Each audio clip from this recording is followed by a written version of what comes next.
তো hello guys, চলে এসেছি আবার একটা নিউ ভিডিও নিয়ে। আজকে চলে এসেছি আমি নানিঘর, আর নানিঘর এসেছি মানে আমাকে সকাল সকাল কিন্তু উঠে যেতে হয়েছে, আর তাই জন্য আমি বাইরের দিকে বেরোতে লাগলাম। আর বাইরের দিকে বেরিয়ে আমি এত সুন্দর একটা ভিউ দেখতে পাবো আমি কোনোদিন আশা করিনি। দেখো গাইস, এইসব ভিউ কিন্তু তোমরা টাউনে দেখতে পাবে না, এইসব ভিউ মাত্র গ্রামে দেখতে পাবে, কারণ কি টাউনে এইসব ভিউ দেখাই যায় না গাইস। তারপরে চলে এলাম আমাদের মামাদের বাড়িতে, আর মামাদের বাড়িতে এসে আমি ভাইকে উঠিলবো এখন।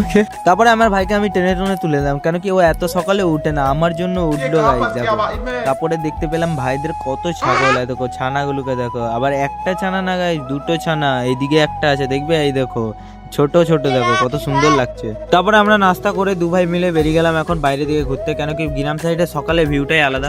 ঘুরতে ঘুরতে আমার চোখে পড়ে একটা আজব জায়গার দিকে। দেখো গাইস, ওই জায়গাটা তোমরা দেখতে পাচ্ছ নাকি জানি না, আগে যখন নানি ঘর আসতাম আমি ওই জায়গায় গেম খেলতাম সবাই মিলে বসে। তারপরে আমি ঘুরতে ঘুরতে রাস্তায় উঠে গেলাম, রাস্তায় উঠে দেখো গাইস ওখান থেকে দেখতে পেলাম জমিতে বীজ দিচ্ছে। দেখো গাইস, এইসব জিনিস তোমরা গ্রামেই দেখতে পাবে, টাউনে এইসব জিনিস দেখতে পাবে না কিন্তু। তারপরে এদিকে এসে দেখি কত ছেলে ফুটবল খেলছে। দেখো গাইস, এরা এত সকালে উঠে গেছে, এদের ফুর্তিটা দেখতে পাচ্ছ। আরে হ্যাঁ গাইস, এই ভিডিওটা যদি তোমরা গ্রাম থেকে দেখে থাকো তাহলে সবুজ দিল কমেন্ট করবে, আর এই ভিডিও যদি তোমরা টাউন থেকে দেখো তাহলে লাল দিল কমেন্ট করবে, দেখবো পাওয়ার কাপ। তারপরে ঘুরে ফিরে আমরা রওনা দেবো এরপর বাড়ির দিকে। তো বাই গাইস, দেখা হবে আবার নেক্সট ভিডিওতে।